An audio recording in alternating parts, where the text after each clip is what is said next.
bastão.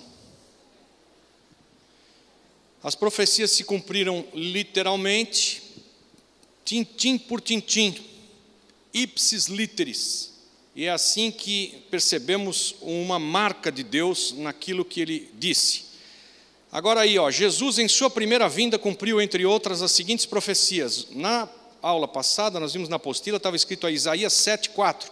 Corrija aí, o texto é Isaías 9, 6, 7. Tá? E não Isaías 7,4.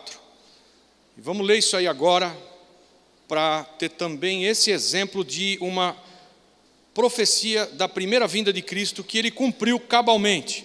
Nós vimos a de Miqueias, 2 Samuel e Isaías 53, lemos tudo, paramos ali.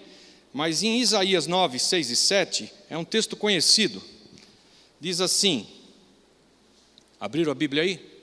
Todo mundo comigo? Isaías 9, 6 e 7. Vamos lá. Você tem que aprender a abrir a palavra de Deus, né? Salmos, Provérbios, vai um pouquinho mais para frente, você vai achar Isaías aí. Salmos, Provérbios, Eclesiastes, aleluia, Cântico de Salomão, aí vem Isaías, Cantares, vamos lá? Isaías 9, 6 e 7, declara assim, porque um menino nos nasceu, um filho se nos deu, o governo estará sobre os seus ombros, e o seu nome será o quê? Não. O nome dele será, primeiro, Maravilhoso Conselheiro. O nome dele não será maravilhoso. O nome dele será Maravilhoso Conselheiro. Não tem vírgula aí no meio. Vamos pegar a ideia. Amém? Primeiro nome, Maravilhoso Conselheiro. Segundo, Deus Forte. Terceiro, Pai da eternidade, ou Pai eterno. E Príncipe da paz. Amém?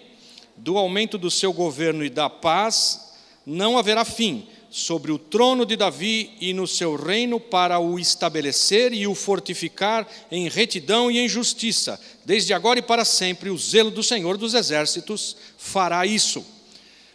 O zelo é o cuidado de Deus para cumprir cabalmente isso. Então, um menino nos nasceu, um filho se nos deu, é uma profecia. E Jesus vem, nasce o menino, vocês lembram disso? Foi posto lá na manjedoura, nós vamos chegar lá. E ele cumpre cabalmente esta palavra. E a palavra aqui declara que o governo estará sobre os seus ombros.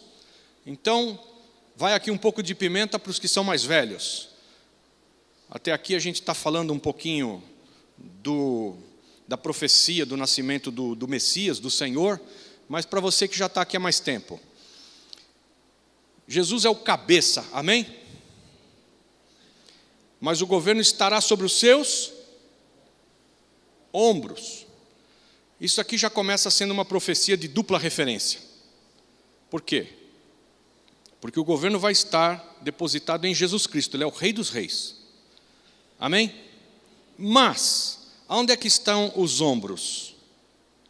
No corpo. E Jesus é o cabeça, amém?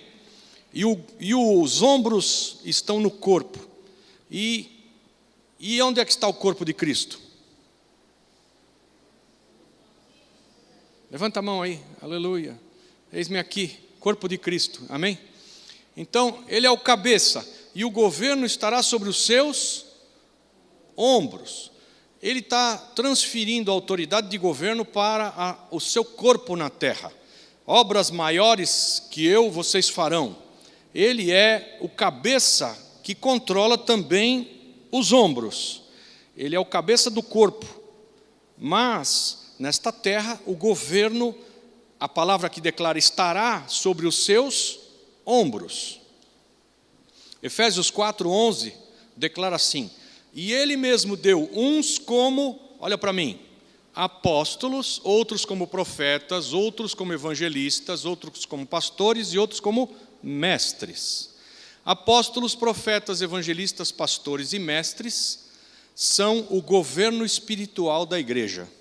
E Jesus, que é o cabeça, estabeleceu esses 5 como autoridade de governo sobre o corpo. Esses estão nos ombros. Estão comigo? O governo estará sobre os seus ombros. Jesus cumpriu cabalmente essa profecia. Então agora vamos retomar da onde a gente terminou a aula passada.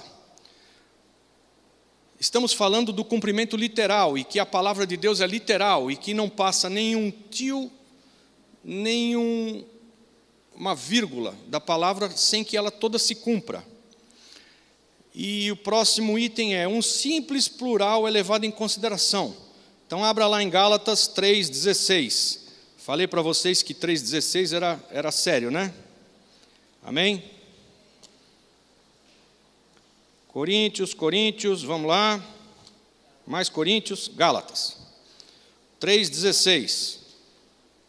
Ora, a Abraão e a seu descendente foram feitas as promessas. Não diz, e a seus descendentes, como falando de muitos, mas como de um só. E a teu descendente, que é Cristo. Amém? Então, um plural na palavra de Deus faz toda a diferença.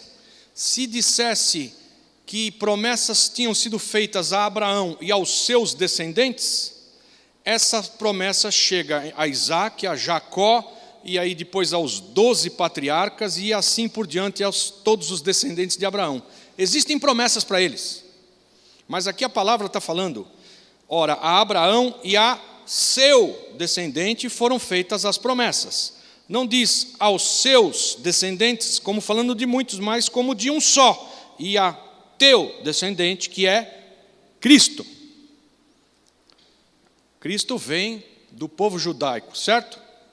Descendente de Abraão, certo? E a palavra tem que ser lida, e tem que ser entendida, tem que ser respeitada, até por um plural, ou um singular. Não dá para a gente passar os olhos na Bíblia assim, e ler aos solavancos, e não para pensar, não medita, e não está entendendo o que está querendo ser dito ali.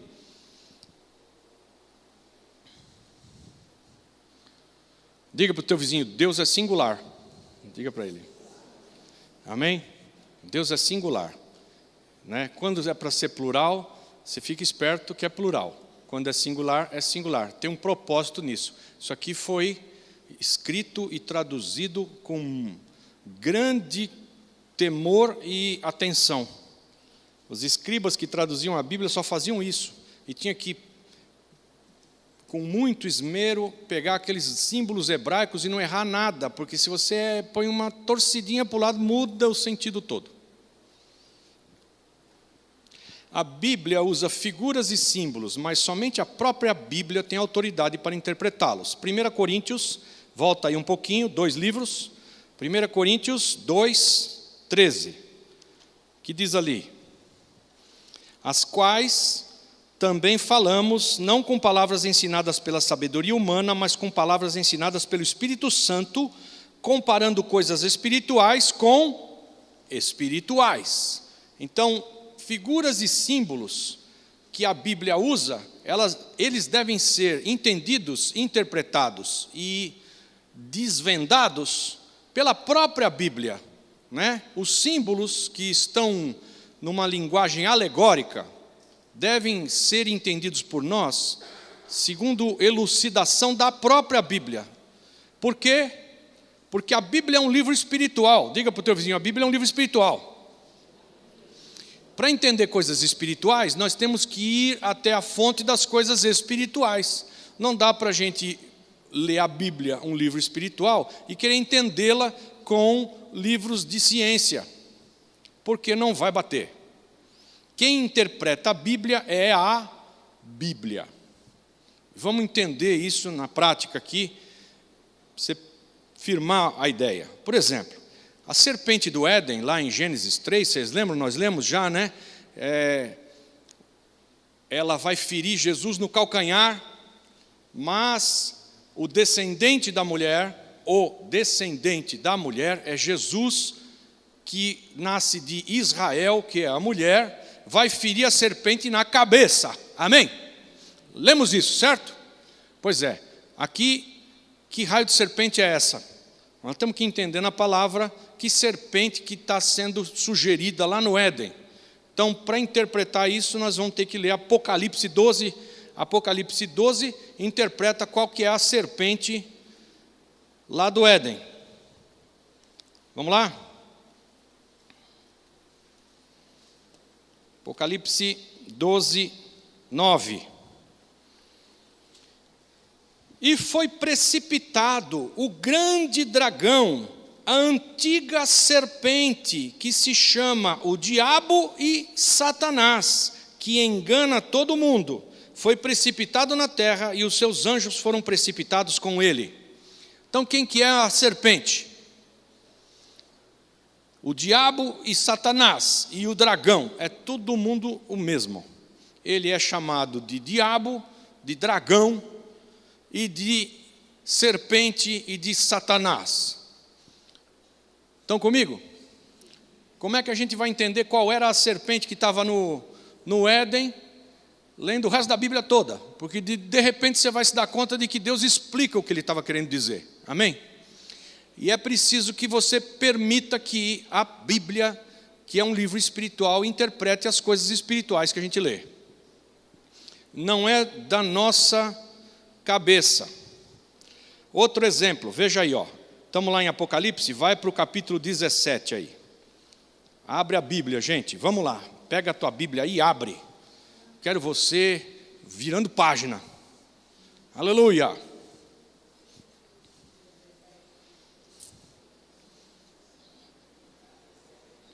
Apocalipse 17, 1. Veio um dos 7 anjos que tinham as 7 taças e falou comigo, dizendo: vem, mostrar-te-ei a condenação da grande prostituta que está assentada sobre muitas águas. Bom, você leu até aí, só isso. Aí você diz, bom, a prostituta que está assentada sobre as muitas águas, você fica pensando numa meretriz, numa prostituta, sentada numa boia, né? Boiando em cima do monte d'água, na piscina, talvez, né? Num paraíso, lá no Caribe, aquela prostituta boiando numa boia. Vou te mostrar, né, a condenação da grande prostituta que está assentada sobre muitas águas. E isso está escrito no versículo 1, mas aí pula aí para o versículo 15. E diz assim: disse-me ainda, as águas que viste, onde se assenta a prostituta, são povos, multidões, nações e línguas. Tem um texto de Apocalipse que diz assim: e o mar já não existe. E todo mundo fica achando que no céu não vai ter mar e não vai ter água. Mas na verdade, quando Deus está falando conosco de que tem uma prostituta sentada sobre águas, Ele explica quais são essas águas. O mar, esse mar de águas, que depois já não existe, é povos, línguas, raças, multidões. Povos, multidões, nações e línguas. Isso já não vai existir. Por quê, hein? Por que não? Porque você é brasileiro, talvez você seja mais alguma coisa além de brasileiro, talvez italiano, talvez tem dupla nacionalidade, e você também é cidadão celestial, amém? Nasceu de novo e agora tem passaporte carimbado, porque quando a gente nasce aqui, gente, a gente vai até o cartório e é registrado como, lá no cartório de registro das pessoas naturais. Está escrito assim no cartório. Cartório de registro de pessoas naturais. Aí você vai lá e se registra. Quando você nasce de novo, e nós já tivemos aqui na comunhão cristã, o cartório de registro de pessoas sobrenaturais.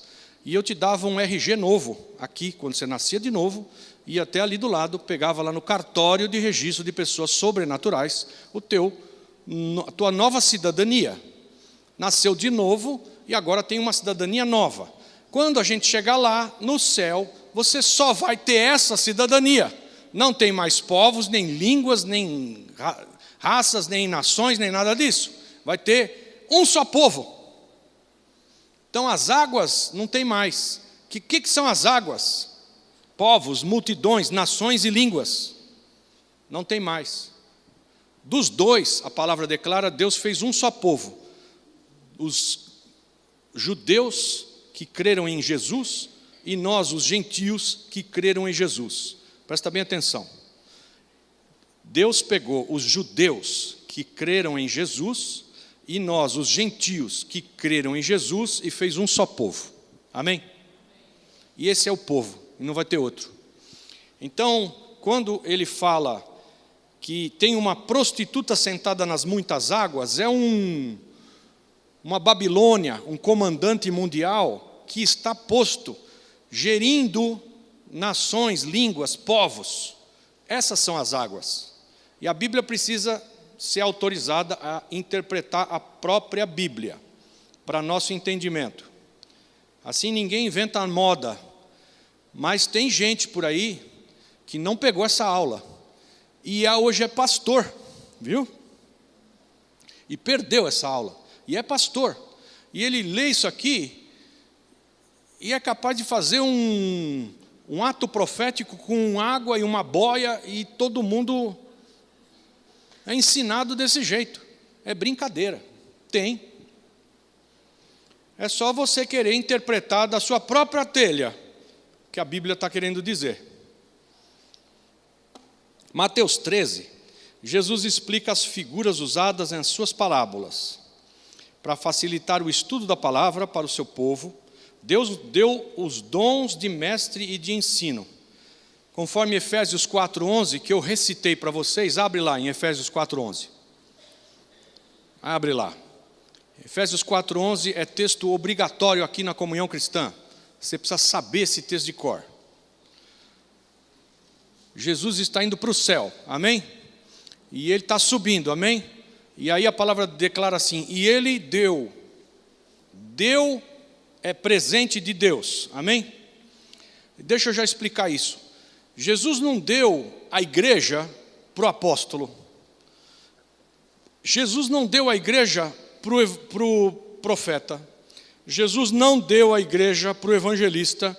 Jesus não deu a igreja para o pastor. Jesus não deu a igreja para o mestre. Jesus ama a sua igreja e quer ela ataviada como noiva, preparada, sem ruga nem mácula. E para que ela fique preparada, por amor a ela, Jesus deu de presente para a igreja apóstolos, profetas, evangelistas, pastores e mestres, tendo em vista o aperfeiçoamento dos santos para a obra do ministério, para a edificação do corpo de Cristo. Está aí escrito aí, tá amém? Vocês estão lendo comigo? Então, aquela é a igreja do fulano. Deus me livre. E aliás, olha, se eu te pegar falando que você vai na igreja do Arles, eu vou te dar um corretivo. Viu? Não me diga para ninguém que você vai na igreja do Arles. Deus não deu a igreja dele para ninguém, mas ele ama a sua igreja e deu presentes para ela. Quem são os presentes que ele dá para a igreja? Apóstolos, profetas, evangelistas, pastores, apóstolos, profetas, evangelistas, pastores, mestres. Então esses mestres, nós estamos lendo aqui, explicam figuras usadas nas suas parábolas. Esses são mestres, são dons que Deus deu à sua igreja para que ela não fique ignorante, para que ela aprenda. O dom de mestre, de gente que esquadrinha as escrituras e discerne o que o Senhor quis dizer. Porque ouça, o que está escrito aqui, você lê em primeiro plano, muitas vezes não elucida o que Deus quis dizer. Viu? Você lê e não entende patavina do que Deus quis dizer. A exemplo do que nós falamos agora, de que ele tem uma prostituta sentada sobre muitas águas. Se não te explica, você não entende. Por isso Deus deu dons para benefício do corpo. Amém? E um deles é de mestre. Nós lemos Efésios 4:11, vamos ler agora Romanos 12. Volta lá em Romanos. Atos, Romanos 12, 7. Se é ministério, seja em ministrar. Se é ensinar, haja dedicação ao ensino. Aqui Deus está distribuindo dons no corpo e fala de vários deles. Chega no versículo 7, ele fala: se o teu dom é ensinar, haja dedicação ao ensino. É dom de Deus para esclarecimento, para edificação. E então você precisa se esmerar, se dedicar ao ensino. Deus deu esses dons que é para que você não fique na ignorância. Você crê que Deus deu mestres à igreja? Crê? Crê. Então você também tem que crer que o diabo mete a pata dele em tudo, viu? O diabo pega o que Deus criou, maravilhoso, o que ele formou e deu para a igreja e bota a pata dele. Também deixou avisos contra falsos mestres. 2 Pedro, vamos lá na frente, antes de Apocalipse. 2 Pedro 2.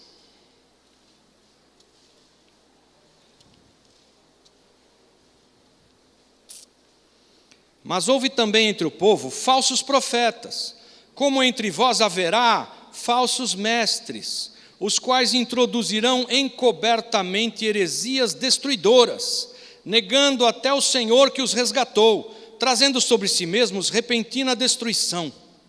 E muitos seguirão as suas dissoluções, e por causa deles será blasfemado o caminho da verdade.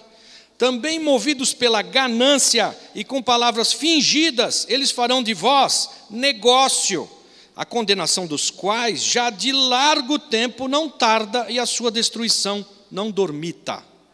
Aleluia. Tem igreja que diz assim: amados, hoje é a reunião da prosperidade. Vocês têm que vir aqui porque vocês vão prosperar. É a reunião da conquista. É a reunião das maravilhas. Chamam as ovelhinhas e as ovelhinhas vão bé, bé, bé. E eles pegam as ovelhinhas e dizem assim: Salomão foi um dos homens mais ricos sobre a face da terra. E sabe por que ele ficou rico? Porque ele tinha muitas coisas e ele deu tudo que ele tinha, ele deu muito. Então, gente, vamos fazer fila aqui. Você que tem que dar o carro, fica nessa fila aqui. Você que tem que dar uma propriedade, vai ali, fala com eles ali. Você que tem que dar no seu canal, vai para lá. Você quer dar a fazenda, é ali. E a palavra de Deus declara que Salomão era muito rico. E a palavra de Deus declara que ele deu muito de oferta. Mas ele não ficou rico porque ele deu muita oferta. Salomão ficou rico porque Deus disse para ele: o que você quer de mim? E Salomão disse assim: eu quero sabedoria. E Deus disse para ele: por que você não me pediu riquezas e glória, mas sabedoria? Eu vou te dar sabedoria, riqueza e glória. E foi por isso que ele ficou muito rico. Então, se você vai na onda dessa galera, falsos mestres, estamos falando de falsos mestres, amém? E diz para você uma meia verdade. Salomão tinha muito dinheiro e ele deu muito. E porque ele deu muito, ele colheu muito e ficou muito rico. Mentira. É mentira. É mentira. E isso está sendo pregado toda semana na reunião dos empreendedores, empresários maravilhosos da blá blá blá do templo de Salomão. Misericórdia. Salomão não ficou rico porque ele tinha um monte de bens e entregou, e aí foi ficando cada vez mais rico. E o pessoal acredita. E a palavra declara: olha, tem falsos mestres. E olha o que eles estão falando aqui, ó. Movidos pela ganância e com palavras fingidas, eles farão de vós negócio, a condenação dos quais já de largo tempo não tarda e a sua destruição não dormita. Estão comigo?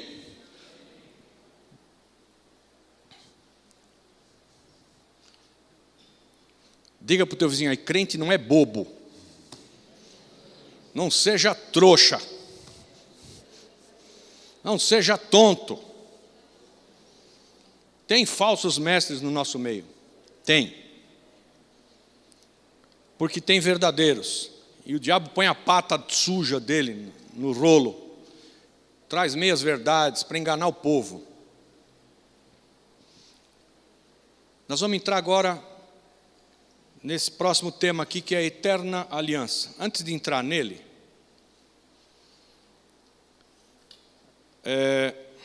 eu tenho duas perguntas aqui que foram trazidas para mim na semana passada, e os autores não estão.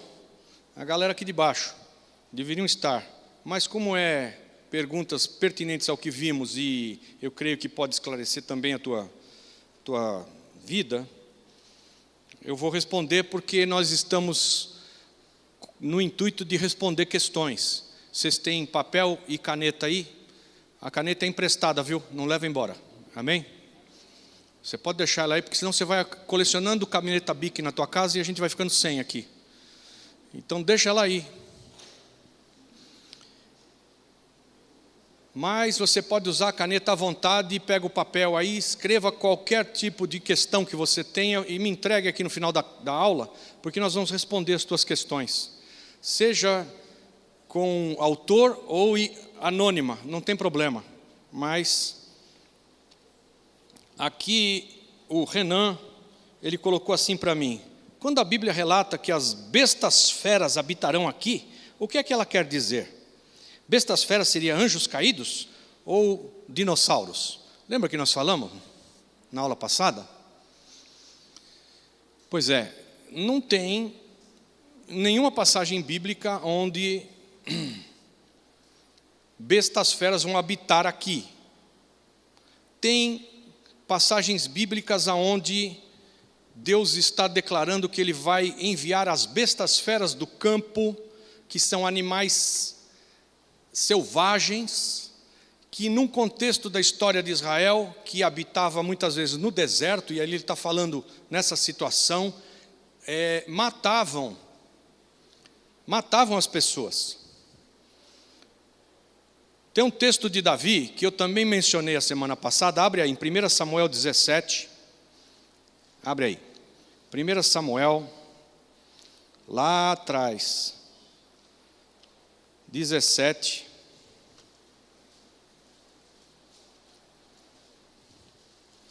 versículos 34 a 37.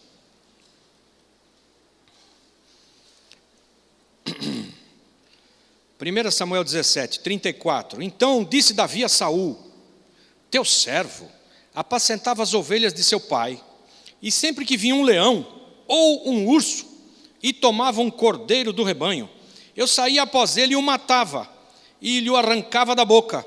Levantando-se ele contra mim, segurava-o pela queixada e o feria e matava. O teu servo matava tanto ao leão como ao urso, e este incircunciso filisteu será como um deles, é o Golias, porquanto afrontou os exércitos do Deus vivo. Disse mais Davi: o Senhor que me livrou das garras do leão e das garras do urso, me livrará da mão deste filisteu. Então disse Saul a Davi: vai e o Senhor seja contigo. Até aqui. Eu mencionei um dia desses que Davi, ele uma hora matava um urso, outra hora matava um leão e cuidava das ovelhas do aprisco, do pai. Estas são as bestas feras que está sendo dito aí, que podem vir contra os homens. Então a pergunta do Renan na semana passada é se eram dinossauros. Não. Os dinossauros são bestas feras, animais selvagens. Mas isso que ele está falando aí é de perigos, em especial no deserto, onde você pode ser afligido e atacado por bestas feras do campo. E não são demônios também, são realmente animais selvagens, tá? Amém? E tem aqui a pergunta que não está com o autor, que diz assim: se Jesus morreu e levou os nossos pecados, então, será que nós temos pecado?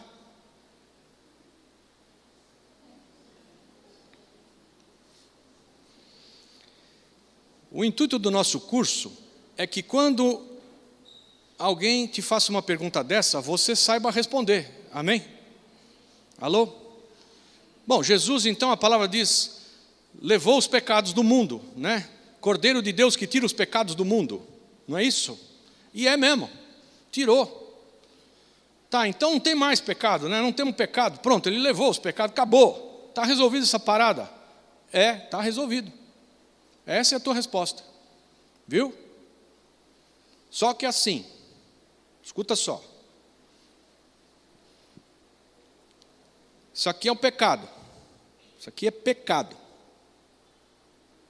Está vendo que é pecado? Jesus pagou o preço e levou o pecado. Cravou na cruz. Levou embora. Acabou. Agora nós, eu e você, a palavra declara que antes da gente tomar do pão e do cálice, o homem deve se examinar a si mesmo, para tomar dignamente a ceia do Senhor. E se ele tiver pecado, ele deve homologar o seu pecado, confessar que aquilo é pecado. Então você diz assim, olha só o que eu tenho feito, eu fiz isso aqui, fiz isso e fiz isso. Não, mas isso aqui não é pecado, isso daqui todo mundo faz, isso aqui não é pecado. E você não homologa o seu pecado. Você olha para o que você faz e diz, todo mundo faz. Mas o que Jesus tirou do mundo e levou sobre si, pagou na cruz, é pecado. Amém? Ele pagou o pecado. Se você olha para a tua prática e diz, não é pecado, você vai responder por isso aqui. Agora, se você diz, não, isso aqui é pecado, eu não quero mais fazer, Jesus, me perdoe. Então, isso, Jesus pagou o preço. Porque Ele tirou o pecado do mundo, levou sobre si pecado. E você tem que concordar com Ele que aquilo é pecado. E se aquilo é pecado, não pesa sobre você. Você se analisou e você se condenou. Se você se condenar, já não há mais condenação sobre você. Jesus pagou o preço sobre as tuas condenações. Agora, se você se analisa e não se condena, e diz, não, isso aqui está tudo certo, pode deixar que eu vou chegando lá em cima, eu dou conta desse negócio. Jesus não pagou o preço sobre isso. Não pagou. Ele só pagou sobre pecado. Você olha para aquilo e fala, não, isso aqui não é pecado, isso aqui, me desculpar, mas eu me sinto tão bem quando eu faço isso, é uma beleza, e todo mundo faz. Não, tranquilo. E não homologa teu pecado, Jesus não pagou o preço sobre aquilo. Entenderam? Então a resposta aí para o nosso autor é, sim, Jesus, Ele pagou o preço pelo pecado, levou os pecados do mundo. Levou. Ninguém mais vai para o inferno por causa de pecado. Não vai. Porque Jesus pagou o preço pelo pecado, levou na cruz e está pago. Você não vai para o inferno por causa de pecado.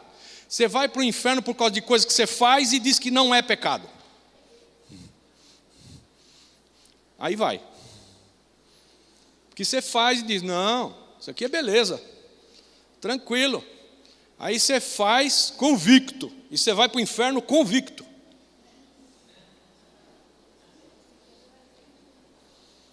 Sim, tem que haver arrependimento. Você tem que, entendendo que aquilo é pecado, você tem que deixar a prática, né? É claro. Pagou o preço pelo pecado. Agora, assim, tem gente que peca, pede perdão, se arrepende, nunca mais vou fazer. No dia seguinte ele peca de novo, a mesma coisa. Pede perdão de novo, nunca mais vou fazer isso. Mas tem gente que é honesto nisso, é verdadeiro, ele está fazendo mesmo com convicção e ele não quer mais fazer, só que quando ele viu já fez outra vez. Mas ele entende que aquilo é pecado e ele não quer mais fazer. E aí? Está perdoado. Está perdoado. Quantas vezes eu tenho que perdoar meu irmão que faz aquele negócio? 70 vezes 7. o bichinho é ruim, né? Ele é ruim. Ele não vai, nunca mais eu faço isso. Passou uma semana, faz de novo. Não, mas agora não faço mais. Passa um mês, faz de novo. Eu não faço mais. No dia seguinte, faz de novo. Bichinho é ruim, mas Deus é bom. Ele não quer fazer. O mal que eu não quero, esse eu faço.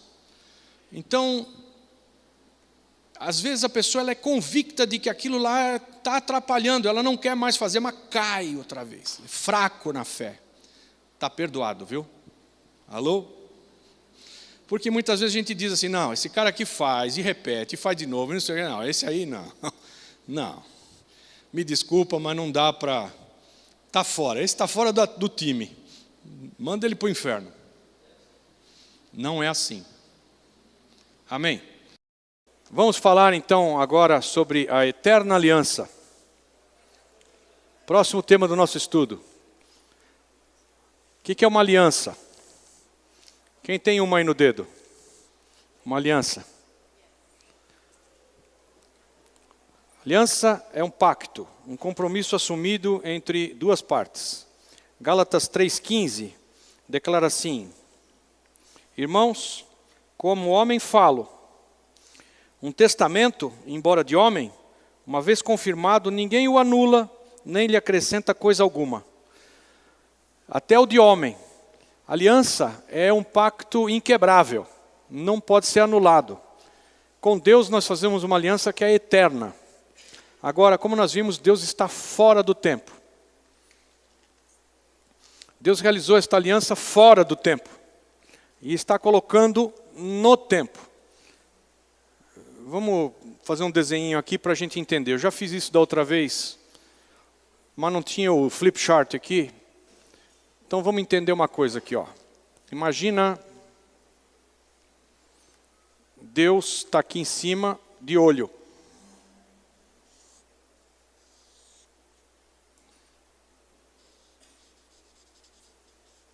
Aqui é os cílios de Deus, ó.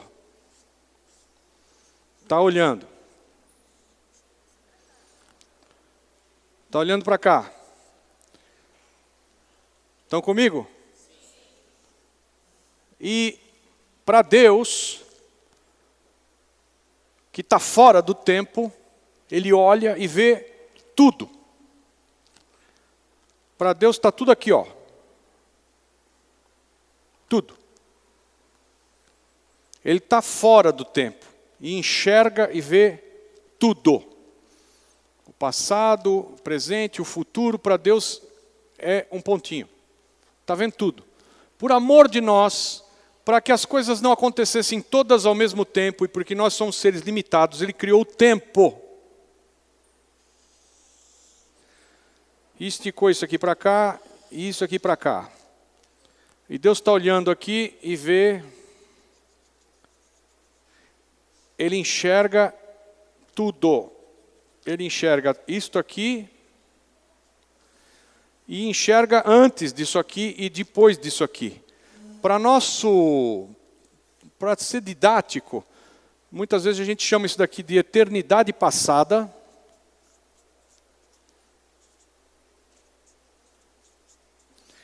E aqui é a passada. E aqui é a eternidade futura.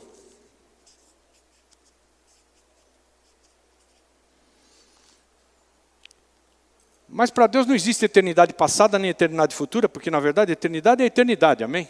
Isso aqui vai embora para lá, e vai embora para lá, e não tem onde acaba. E Deus está olhando tudo. Esse raio aqui, na verdade, para Deus é assim, né? Ele está olhando para cá e para lá. Vai embora. Eternidade é a eternidade. Mas no momento, em vez de acontecer tudo junto, Ele criou o tempo. E aí a palavra de Deus declara aqui: no princípio criou Deus os céus e a terra. No princípio é o princípio da criação. Deus já existia e estava tranquilo. Ele era completo em si mesmo, não precisava de nada. Não tinha que criar o homem só para ter dor de cabeça, viu? Porque no fim acabou sendo isso.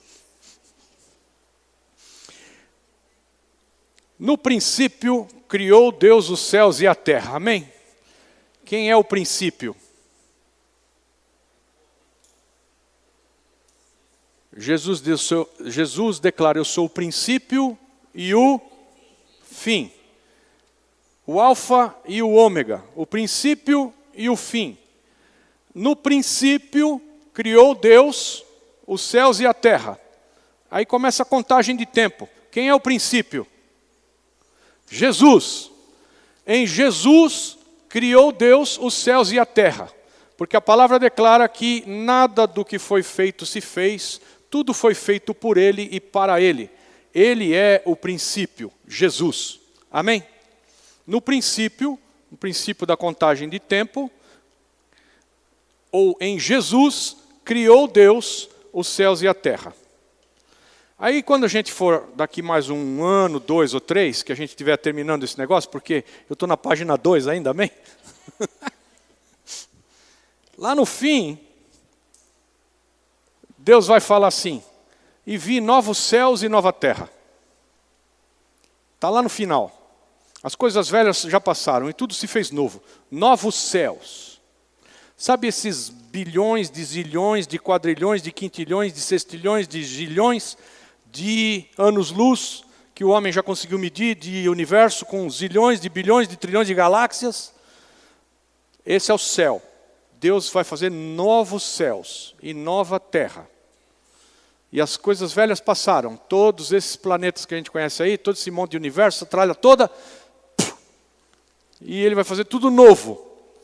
E nova terra. E nós vamos estar ali pelos séculos dos séculos dos séculos dos séculos. Não acaba mais isso aí. Pela eternidade. Dá para imaginar isso? Não. Eu não consigo. Né? Eu sei que daqui a pouco vai terminar a aula e eu vou para casa e vou dormir. Agora, pelos séculos dos séculos dos séculos, e nova céus e nova terra, não dá para imaginar lá. Isso é mistério. Mas é assim que Deus vê. Esticando toda a história, Ele, num dado momento da história, Ele resolveu enviar o seu Filho para morrer na cruz por nós. E Ele viu que você nasceu aqui, e aí, Ele está fora do tempo, Ele viu que você ia firmar uma aliança com Jesus. Num determinado momento da tua vida, você ia ter um encontro com a cruz. E ia receber a provisão de Jesus, levando os escritos de dívida que você tinha na cruz, sobre Ele. Você firmou uma aliança, num dado momento da tua vida, você se encontrou com Jesus Cristo. No meu foi em outubro de 1988, que eu me apresentaram Jesus e o plano de salvação, eu tive um encontro e eu firmei uma aliança com Ele. Deus viu que eu ia aprontar todas, até os 28 anos. Mas aí com 28 anos, em outubro, num dado momento, eu firmei uma aliança com Ele. Então Ele olha para mim e declara que eu sou eleito segundo a presciência de Deus. Por quê? Porque Ele está olhando tudo, de eternidade em eternidade. Está vendo todo o tempo, do começo ao fim do tempo. Ele, antes de me formar e de te formar, Ele soube que num determinado momento da tua vida, você ia firmar uma aliança com Ele que é eterna. E você ia sustentar essa aliança, nunca mais ia quebrar essa aliança. Então Ele te chama de eleito, segundo a presciência de Deus. Ele saber que você fez uma aliança com Cristo, não é a mesma coisa de Ele ter enfiado Cristo goela abaixo. Tua goela abaixo.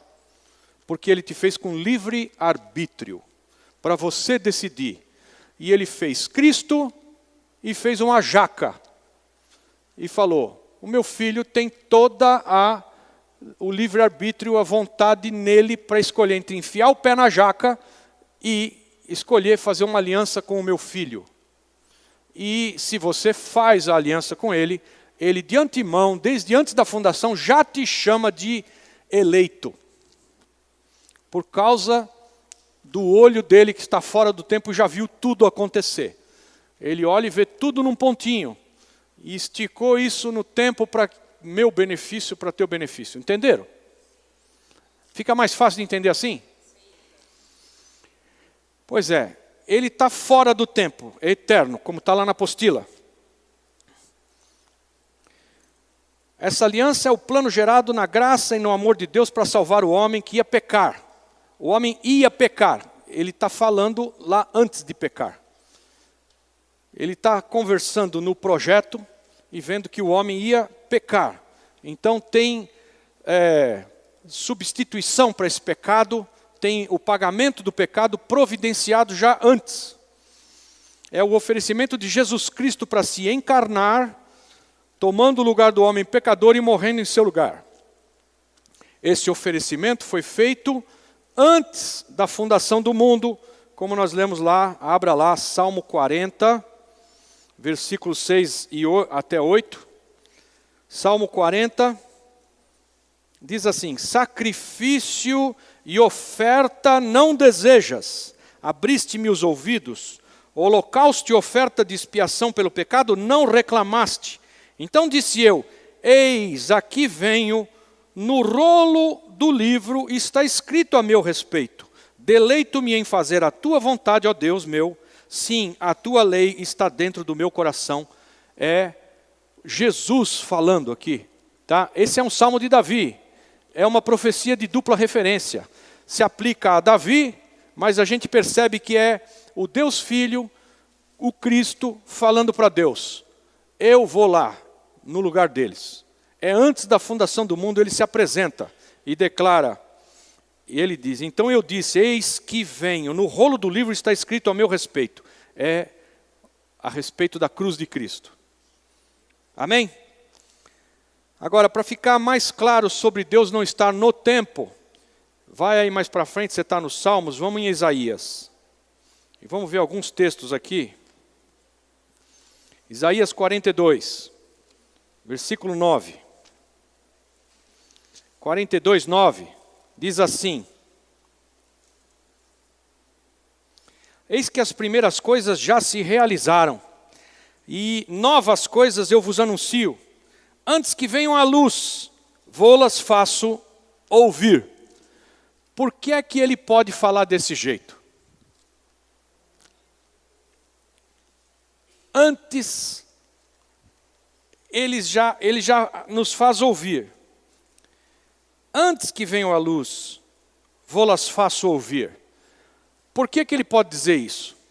Porque as coisas não aconteceram ainda, mas para Deus já. Ele está fora do tempo. É um Deus extraordinário, fora das nossas limitações. Não está limitado por decurso de prazo. Então ele já viu. E ele prova que é Deus, declarando tintim por tintim, ipsis literis, como nós vimos, profecia se cumprindo cabalmente, literalmente, antes que venha a luz. Primeiras coisas já se realizaram, as novas coisas eu vos anuncio, antes que venha a luz, eu faço vocês ouvirem. Mesma coisa em Isaías 44, aí na próxima página, versos 6 e 7, diz: assim diz o Senhor, Rei de Israel, seu Redentor, o Senhor dos Exércitos. Eu sou o primeiro e eu sou o último, e fora de mim não há Deus. Quem há como eu, que o proclame e o exponha perante mim? Quem tem anunciado desde os tempos antigos as coisas vindouras, que vos anuncie as que ainda hão de vir? Ele está, sabe o que Deus está fazendo aqui? Truco. Está pedindo truco. Alô? Ah, é? Truco. Quero ver. Tem alguém aí que anuncia as coisas vindouras? Então revela para mim, quero saber. Porque não tem. É só ele e não há outro Deus. Então ele truca. Ah, é? Então é tua vez. Vai, fala aí, quero ver. E não tem quem fale. Ou seja, quem há como eu, que o proclame e exponha perante mim? Quem tem anunciado desde os tempos antigos as coisas vindouras? Ninguém. A resposta é ninguém. Só Deus. capítulo 46, vira mais uma página aí, versículo 9 e 10. Eu já tenho pregado uma pregação inteira sobre isto. Mas olha só, 46, 9. Lembrai-vos das coisas passadas desde a antiguidade, que eu sou Deus e não há outro. Eu sou Deus e não há outro semelhante a mim, que anuncio o fim desde o princípio, e desde a antiguidade as coisas que ainda não sucederam. Que digo, o meu conselho subsistirá e farei toda a minha vontade. Amém? Para você ficar claro como é que Deus faz isso acontecer, que Ele anuncia as coisas do fim desde o princípio. A gente lê a palavra e tem um texto em primeiro plano que você lê e entende. E é preciso que você tenha a sabedoria do Espírito para ler não só o primeiro plano do que ele está falando, mas ele está sugerindo por trás daquilo uma outra situação que é anúncio das coisas que virão ainda, e ele já está fazendo isso por causa da maneira como ele faz, por causa da maneira que ele faz, ele nisso já anuncia o fim desde o princípio. Eu explico. Vocês se lembram que Moisés subiu no monte e foi até a presença do Senhor e Deus falou com Moisés numa sarça ardente. Lembram disso? Sarça ardente. A palavra foi traduzida para sarça. A palavra no inglês é thorn bush. Diga para o seu vizinho aí, thorn bush. Thorn, capricha no nariz aí, thorn bush. Thorn bush é espinheiro. Espinheiro. Sarça, tem algumas poucas bíblias nossas em português que traduzem para espinheiro. Sabe aqueles deserto americano que vem rolando aquela bola com o vento assim, de um negócio que no meio dos cactos, uma coisa cheia de espinho? Aquilo lá. Deus, lá no alto, está falando no meio de um espinheiro com Moisés. Ele fala para Moisés, tira as tuas sandálias, que esse lugar aqui é santo. E Moisés se aproxima dele e Deus fala com Moisés do meio dos espinhos. E o que ele fala? Moisés pergunta para ele e diz assim, eu vou lá falar tudo isso para o povo e eles vão me perguntar, quem foi que te enviou para falar tudo isso? E aí Deus responde a Moisés e fala, diga que eu sou te enviou. Eu sou o que sou, foi que te enviou. Ou seja, Deus podia ter falado com Moisés de um monte de forma, amém? Ele podia ter pegado uma mula e a mula falado com Moisés, amém? Porque ele já fez isso, certo? Ele podia ter aberto o céu e uma voz descendo do céu fala, eu sou, te envia. Podia ter feito assim também. Ele podia ter aparecido para Moisés, como também apareceu algumas vezes, e falando face a face com Moisés. Ele podia ter feito um monte de coisa diferente. Mas ele fez de uma maneira singular, de propósito. Ele pega uma sarça, um espinheiro, e do meio do espinheiro ele fala, eu sou, te enviou. Por que ele fala assim? Porque ele está anunciando que eu sou, fala do meio dos espinhos, que vai se cumprir em Jesus Cristo lá na frente, quando Jesus declara, antes que Abraão fosse, eu sou. É o texto que Jesus declara. E ele é o portador dos espinhos na sua cabeça. Então, eu sou, fala, eu sou do meio dos espinhos, lá no começo da história, declarando que lá na frente, eu sou, vai falar do meio dos espinhos. É o mesmo eu sou. Ele está anunciando as coisas do porvir desde a antiguidade. Mas quando você lê isso daí, você fala, bom, Deus, não sei qual é desse Deus, né? Mas ele resolveu agora se mostrar, então ele vai falar do meio de um espinheiro. Ele pode fazer o que ele quiser. Fala do meio do espinheiro. Mas por que fala do meio do espinheiro? Porque Deus anuncia as coisas do porvir desde a antiguidade. Tem um propósito dele falar do meio de um espinheiro. Porque o filho dele é o único que vai dizer, eu sou, do meio de um espinheiro. Porque foi o mesmo espinheiro que plantaram na cabeça de Jesus. É uma coroa de Cristo aquilo, viu? Aliás, abre aspas, abre parênteses. Quando eu tinha uns 7 aninhos, Minha mãe me levou num casamento e eu estava correndo para lá e para cá de shortinho curtinho e meia branca 3/4 até aqui, sapatinho de verniz, meia 3/4 branca até o joelho, shortinho com bolso, 7 anos. Parecia o quê? Um gnomo. Um duende de jardim. E eu estou correndo no casamento e o meu amigo pegou e me deu um tranco, eu voei dentro de uma coroa de Cristo. Jesus, oh glória, trago em mim as marcas de Cristo até hoje. Foi mais de 200 espinhos nas 2 mãos e nos 2 joelhos. O meu pai chorava, meu pai, o velho Arthur, não aguentou e chorava. Minha mãe teve que arrancar os espinhos na pinça e eu berrava feito um louco. Eu tinha 7 anos, eu estou com 58, eu lembro como se fosse ontem. Essa passagem fala muito comigo, viu? De você estar com uma coroa de espinho na cabeça. O negócio é sério, é real. Miqueias 5:2. Vamos lá, quem achar primeiro Miqueias vai ganhar um leitão para o Natal de 2030. Aleluia. Miqueias, presta bem atenção, se não passa. Mica, em inglês. 5:2. Vamos lá.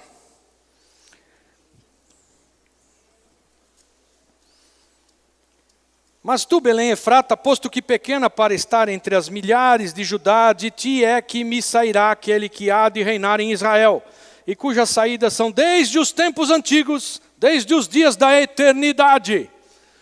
Deus está fora do tempo, anuncia as coisas do porvir, desde lá de trás. Ele providenciou uma aliança conosco lá desde antes da fundação. E ele declara, Belém, você é pequenininha, entre todas essas milhares de cidades de Judá, e é de ti que vai sair aquele que há de reinar em Israel, cujas saídas são desde os tempos antigos, desde os dias da eternidade. Quem é esse? Jesus. Jesus nasceu em Belém, mas ele foi enviado, ele tem a sua saída, não foi ali naquele momento, né, a largada, né? Vai! Não, foi desde a eternidade, lá atrás, que ele saiu. Aleluia! Tito 1:2, Novo Testamento, vamos lá para o final da Bíblia. Tito 1:2. Na esperança da vida eterna, a qual Deus, que não pode mentir, prometeu antes dos tempos eternos. Por isso que eu coloquei para vocês aqui que a gente, por uma situação didática, fala de antes dos tempos eternos, a eternidade passada. É lá para lá, viu? Se for para lá, você vai embora que você chega. Para lá. Desde antes da eternidade.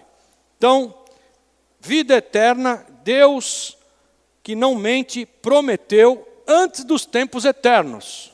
Essa aliança não é um quebra-galho que Deus fez de última hora e trocou uma coisa pela outra, né? Tira um jogador, coloca outro jogador, o time não está bem, então vamos mexer aqui. Não. Deus não é pego de surpresa, ele não tem que ajustar coisas no meio do caminho porque não está dando certo, não. Eu acredito até que Deus é japonês, viu? Porque os japoneses fazem assim, faz aquele projeto. É o projeto, não tem como dar errado, é bom. Segue o projeto é aquele. Não, os brasileiros fazem, não, vamos fazer aí. Se der errado a gente mexe aqui, bota uma viga no lugar da outra, tira esse negócio aqui. E vai mexendo e faz aquele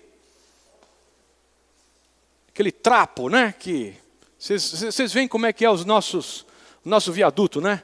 Você já viu o nosso viaduto que dá aquele solavanco? De repente um viaduto chega aqui, aí os outros que vieram de lá para cá, mas não casou direito, né? Tem um blum, um degrau no meio do viaduto. Vai no Japão para você ver. Aí do cara, se fizer isso, morre. Morre de vergonha, né? Porque o cara fala, foi você que fez esse viaduto? O cara pega e, fui eu, tem que me matar. Aqui não. E Deus é assim, ele parece japonês. É um projeto que é aqui, ó, anda aqui. E o negócio vem lá de trás, já está tudo previsto. Estão comigo? Aleluia. Estamos em Tito. Volta um pouquinho aí, nós vamos em Timóteo. 2 Timóteo 1:9. Logo atrás aí.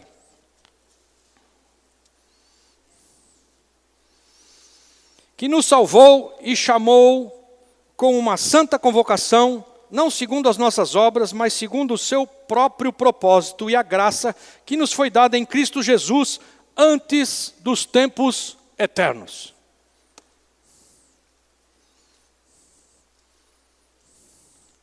Diga para o seu vizinho aí, você é novinho, mas o teu destino é velho. Você está pego desde antes dos tempos eternos, está pego.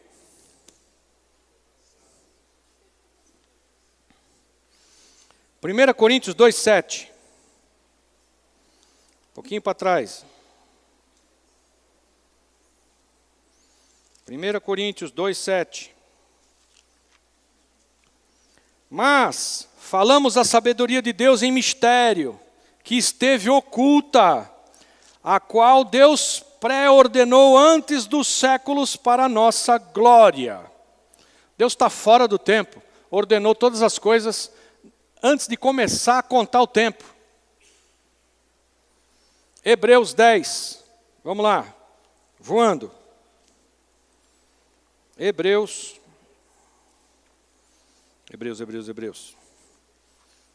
10, 4 a 10.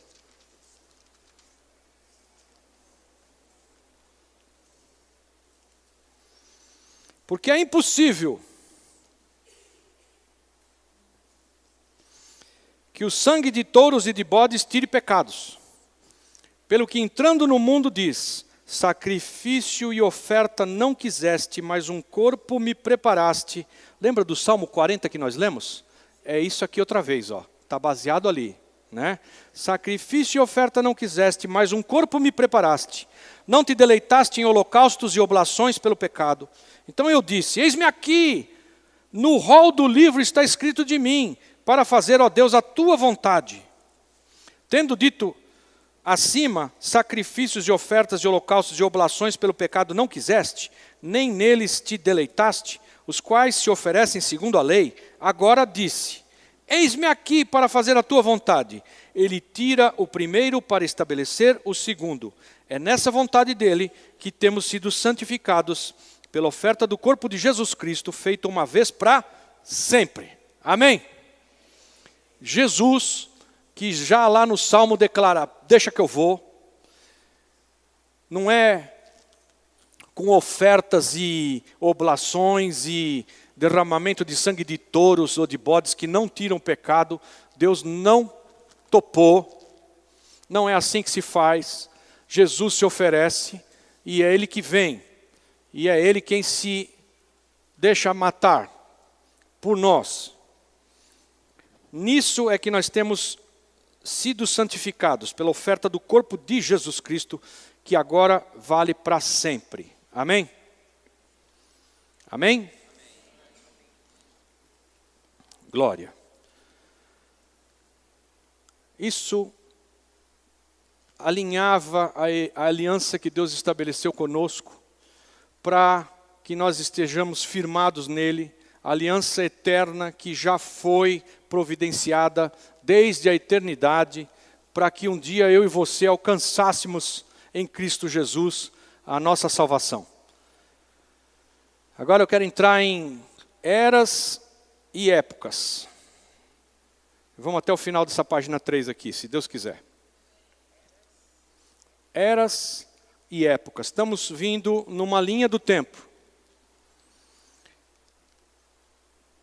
Vimos a providência que o Senhor, nós ainda estamos na antiguidade, amém? Estamos na eternidade. Estou conversando com vocês sobre a Bíblia, ela é a palavra de Deus, né? A maneira como Ele se revela a nós, as camadas de revelação.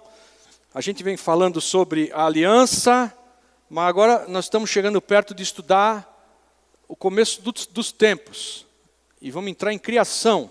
Mas primeiro, vamos falar sobre eras e épocas. Então, a mudança de uma era é determinada por uma modificação física na superfície da Terra. Estamos na era que se iniciou com o dilúvio e vai terminar com a segunda vinda de Cristo, quando também haverá mudanças físicas no relevo da terra. Abra lá em Zacarias, lá no final do Velho Testamento, um pouquinho antes de Mateus. Tem Malaquias e, antes de Malaquias, Zacarias 14, 4 a 10.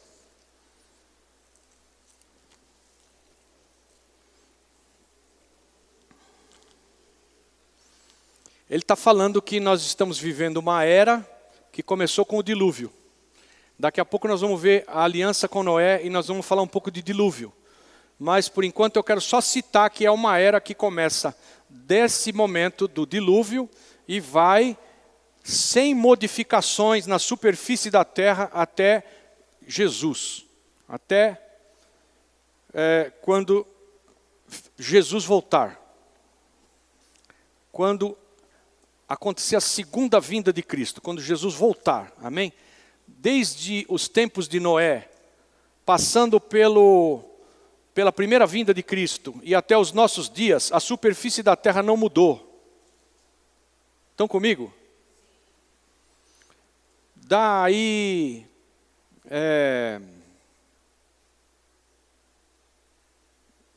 uns 4.300 anos, mais ou menos, 4.200 anos, que é tudo igual. Se você estiver aqui para a Europa, é o mesmo caminho. A Europa está lá e faz tempo que ela está lá, 4.000 anos. Mas a superfície vai mudar outra vez.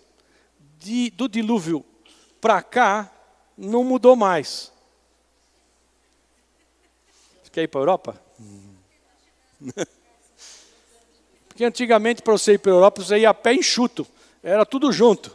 Mas teve um tempo de uma outra era em que os continentes se desprenderam. E cada um boiou para o seu lado. E água no meio. Mas antigamente Deus criou a terra e a parte seca junta. Faz tempo, hein? Mas depois do dilúvio, veja só, Zacarias 14, vamos ler o texto, vocês vão entender. Naquele dia, estarão os seus pés sobre o Monte das Oliveiras. Pés de quem? Jesus. A gente só fala dele aqui, viu? Quando eu te perguntar quem, é Jesus, tá? Vamos lá? Só falamos dele. Naquele dia estarão os seus pés sobre o Monte das Oliveiras, que está de frente de Jerusalém para o Oriente, e o Monte das Oliveiras será fendido pelo meio. Olha só a mexida no relevo. Do Oriente para o Ocidente, e haverá um vale muito grande, e metade do monte se removerá para o norte, e a outra metade dele para o sul. E fugireis pelo vale dos meus montes, pois o vale dos montes chegará até Azel. E fugireis assim como fugistes de diante do terremoto nos dias de Uzias, rei de Judá. Então virá o Senhor, meu Deus, e todos os santos com ele. Levanta a mão. E eu também. Amém? Virá o Senhor com todos os santos. Amém? Acontecerá naquele dia que não haverá calor, nem frio, nem geada. Porém, será um dia conhecido do Senhor. Nem dia nem noite será. Olha só que dia doido. Mas até na parte da tarde haverá luz. A parte da tarde aqui é a noite. Porque, na verdade, o dia, para Deus, começa com noite. O dia em Israel é às 18 horas. Ouça. Deus nos conduz das trevas para a luz. Amém? E os dias são assim. Primeiro você está em treva, depois vem a luz. Então, o dia começa às 6 horas, que está de noite. É o começo do dia. Israel é assim. Aí você vai até amanhecer, que é às 6 horas da manhã, é aquele dia. E vai até às 6 horas da tarde. Essa tarde, a palavra declara, haverá luz na tarde, que deveria estar anoitecendo, vai continuar tendo luz. Naquele dia também acontecerá que correrão de Jerusalém águas vivas, metade delas para o mar oriental e metade delas para o mar ocidental. No verão e no inverno sucederá isso. E o Senhor será rei sobre toda a terra naquele dia. Um será o Senhor e um será o seu nome. Toda a terra em redor se tornará uma planície, desde Gebá até Rimon, ao sul de Jerusalém. Ela será exaltada e habitará no seu lugar, desde a porta de Benjamim até o lugar da primeira porta, até a porta da esquina, e desde a torre de Hananel até os lagares do rei. Até aqui. Nós estamos lendo isso, e aqui está escrito que naquele dia. É um dia em que Jesus vem, põe um pé no Monte das Oliveiras e racha o monte no meio. E vai abrir um vale ali no meio. E vai mexer na estrutura da superfície da terra. Mas ele está falando de um tempo aqui, ó, verão e inverno, naquele dia. Verão e inverno. Que dia é esse?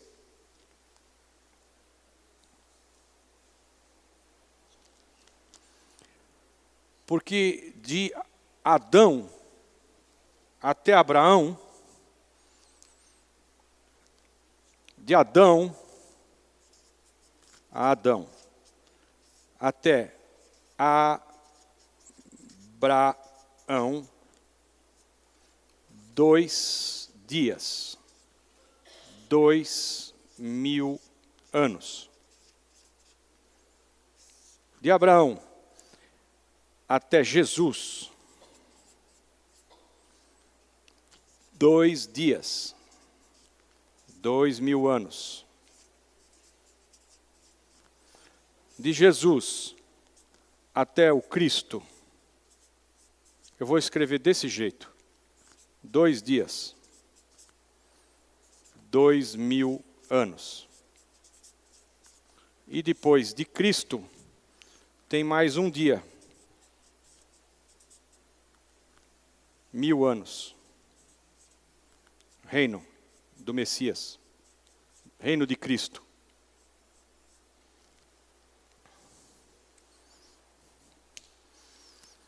Esses são os 2 primeiros dias. Esses são os dias do meio. De Abraão a Jesus. Por que eu digo Jesus e depois Cristo? Não é Jesus Cristo? Hã? É porque aqui Deus se fez homem e habitou entre nós e lhe deram o nome de Jesus. Deus não diz para você ser a imagem e semelhança de Jesus. Deus diz para você ser a imagem e semelhança de Cristo. Cristo é eterno. Nós fomos feitos agora para sermos eternos, a imagem e semelhança de Cristo. Um dia Cristo veio e nasceu e lhe deram o nome de Jesus. Aí ele morreu e ressuscitou. E dele morrer e ressuscitar até Cristo voltar, aqui já não é mais Jesus, é Cristo, é o Deus Filho. Quer dizer que ele não vai mais chamar Jesus? A gente não, estou todo confuso, não é Jesus, mas não é Jesus. Ele é Jesus, tá? Mas o que interessa para nós é que Jesus é o nome que deram para ele enquanto homem. Aí ele morreu, ressuscitou, agora ele é Cristo, ele continua sendo o Deus Filho, ele é Cristo, ele é eterno. Então o Messias, o Cristo quer dizer Messias, ele virá. Primeiro ele veio como Jesus, como homem, agora ele vem em glória. Ele é o Cristo, ele virá em glória. Ele é o Messias, o ungido, vem de novo. Esses são os últimos dias, é os que nós estamos vivendo. Os últimos dias, vocês sonharão, terão visões, falarão novas línguas, amém? Nos últimos dias, amém? Quanto tempo é isso? 2000 anos, os últimos dias. Os 2 primeiros dias, os dias do meio, os 2 últimos dias. Nesses últimos dias, derramarei do meu espírito sobre toda a carne. Jesus morreu, ressuscitou, e aí ele enviou o seu espírito e foi derramado o espírito sobre toda a carne. Nesses últimos 2 dias, toda a carne pode ser cheia do Espírito Santo. E nós podemos profetizar e ter visões e sonhos. Aí depois vem isso que nós acabamos de ler em Zacarias. Naquele dia, vamos ler de novo. Escuta só. Naquele dia, estarão os seus pés sobre o Monte das Oliveiras e estará de frente de Jerusalém para o oriente, e o Monte das Oliveiras será fendido pelo meio, do oriente para o ocidente, e haverá um vale muito grande, e metade do monte se removerá para o norte, e a outra metade dele para o sul. Fugireis pelo vale dos meus montes, pois o vale dos montes chegará até Azel, e fugireis assim como fugiste diante do terremoto nos dias de Uzias, rei de Judá. Então virá o Senhor, meu Deus, esse aqui é o Cristo, e todos os santos com ele. Levanta a mão. Está sendo didático o negócio? Eu também. Amém? Acontecerá naquele dia, olha o que vai acontecer num dia. Presta atenção. É um dia, aquele dia. O que vai acontecer? Que não haverá calor, nem frio, nem geada, porém será um dia conhecido do Senhor. Nem dia nem noite será, mas até na parte da tarde haverá luz. Naquele dia também acontecerá que correrão de Jerusalém águas vivas. Metade delas para o mar oriental. Aqui o mar morto vai vivificar, tá? Porque águas vivas vão correr e vão alcançar o mar morto e ali vai ter vida de volta no mar morto. Metade delas para o oriental, metade delas para o ocidental, no verão e no inverno, naquele dia, no verão e no inverno. Sucederá isso. Por quê? Porque vai ter verão e inverno nesse dia, o último dia, 1000 anos do reinado de Cristo. Nesse dia. É esse o dia. Entenderam? Então o que ele está falando é que nesse dia, o 7º dia, o dia do Senhor, quando Cristo volta, vai mudar a superfície da terra. Por quê? Por que vai mudar?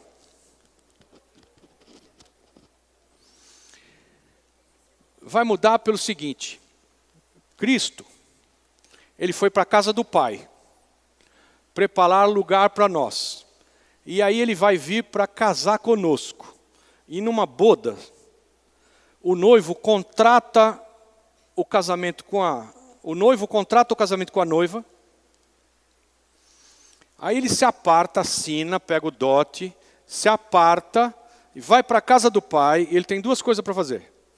Fazer uma câmara nupcial para eles casarem, passarem uma semana numa câmara nupcial e preparar lugar para eles morarem. Amém? Cristo foi para a casa do Pai e ele preparou lugar para nós e nós vamos ter um casamento com ele e depois nós vamos vir ele com todos os seus santos, como nós lemos, e aí nós estamos casados com o rei para reinar com ele e nós vamos morar aqui nesse último dia, 1000 anos com o rei, reinando com ele. E ele vai vir, e então ele tem que preparar este lugar para nós virmos, depois do casamento no céu, morar com ele aqui. E o que ele vai fazer? Vai reformar a terra, para a gente morar num lugar bacana. E como é que se reforma a terra? Você pega o Putin e pega o Trump e diz para eles: vamos reformar isso aqui. Aí um manda bomba aqui, o outro manda bomba lá, o outro manda bomba não sei aonde. Aí o vulcão explode, aí tem terremoto, e aí não sei o que mais. O que Deus está fazendo? Ele vai trocar o piso, o azulejo, a parte elétrica, a hidráulica, vai trocar tudo aqui na Terra. Reforma global. Vai reformar o planeta. A superfície vai mudar. Porque nós estamos casando lá no céu, com Cristo. 7 anos. 7 anos vai quebrar o pau aqui embaixo. E quem tiver na reforma que se vire. Não sei se você já morou na reforma. Já morou na reforma? Então, sabe quando pinta com tinta epóxi que você fica, socorro, e pó o tempo todo? Pois é, isso chama tribulação na Bíblia. Você morar na reforma. E aí, nós estamos casando, vamos voltar. Para viver esse último dia aqui.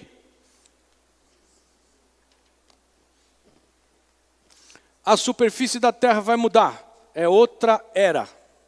Vai acabar essa aqui. A vida como nós a vivemos hoje vai acabar. Não percam.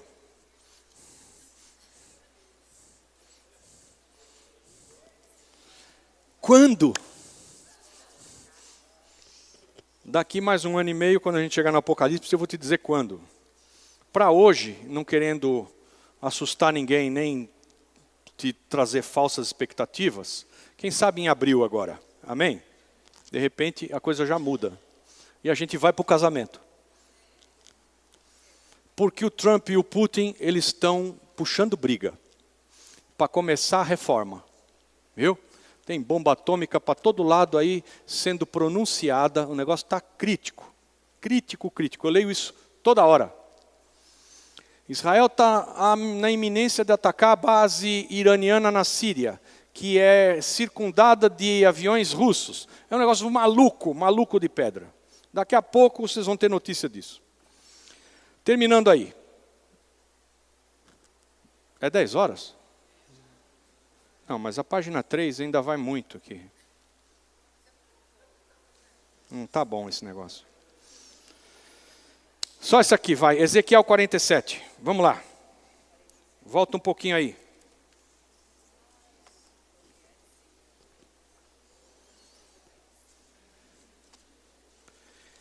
Eu podia te dar essa aula contando metade das histórias que eu estou contando, mas eu não quero. Eu vou continuar contando história.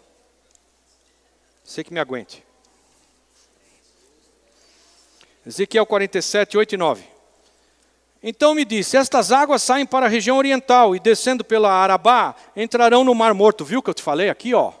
Entrarão no Mar Morto, e ao entrarem nas águas salgadas, estas se tornarão saudáveis. E por onde quer que entrar o rio, viverá todo ser vivente que vive em enxames, e haverá muitíssimo peixe. Porque lá chegarão estas águas, para que as águas do mar se tornem doces, e viverá tudo por onde quer que entrar este rio. Aleluia! Rio da água da vida, nesse 7º dia do milênio, vai jorrar do trono de Cristo e vai ressuscitar o Mar Morto. Aleluia! Não sei se você já fez isso, mas eu fui lá boiar no Mar Morto, eu e a Lilian. Você só pode boiar 15 minutos, porque aquilo te faz mal, é uma concentração de sal horrível. Então você põe o bumbum na água, você fica com os joelhos de fora, e o resto tudo de fora, só daqui até aqui, que fica dentro da água. O resto fica boiando. Você só pode ficar lá 15 minutos. E é morto. O mar não tem vida alguma. É tão salgado que não tem nada lá. Pois é, virão as águas do céu, porque Jesus vai pôr um pé num monte e outro pé no outro monte, vai se fender, vai mudar a superfície da terra, vai arrumar um vale, vai fluir água, e as águas curadoras vão fazer o Mar Morto vivificar. Isaías 65, 20. Uou! Volta aí mais um pouquinho aí. Isaías.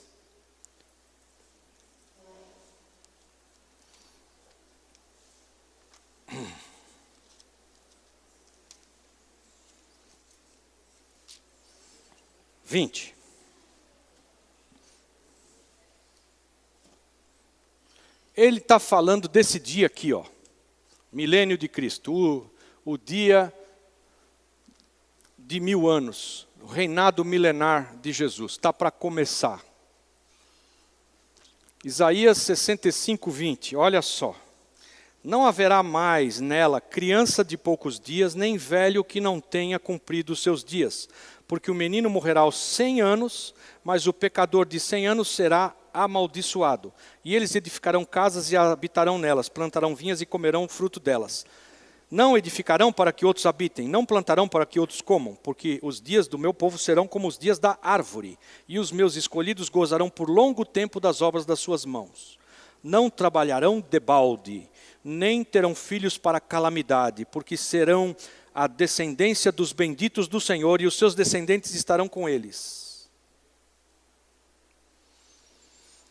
E acontecerá que antes de clamarem eles, eu responderei, e estando eles ainda falando, eu os ouvirei. O lobo e o cordeiro juntos se apacentarão, e o leão comerá palha como o boi, e pó será a comida da serpente. Não farão mal nem dano algum em todo o meu santo monte, diz o Senhor. Esse é o reinado milenar de Cristo, o 7º dia. Essa é uma nova era que está para começar. O leão vai pastar como um boi. Ele não vai comer o boi, ele vai pastar ao lado do boi. Amém? Você que gosta de picanha, quem gosta de picanha? Aproveita agora, meu amigo, porque daqui a pouco nós vamos pastar. Porque se o leão não vai comer o boi, imagina nós.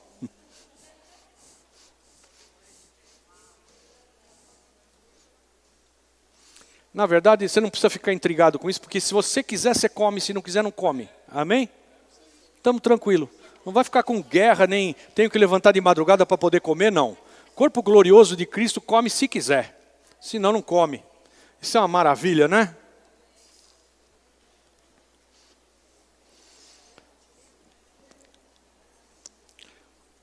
A gente retoma daqui na próxima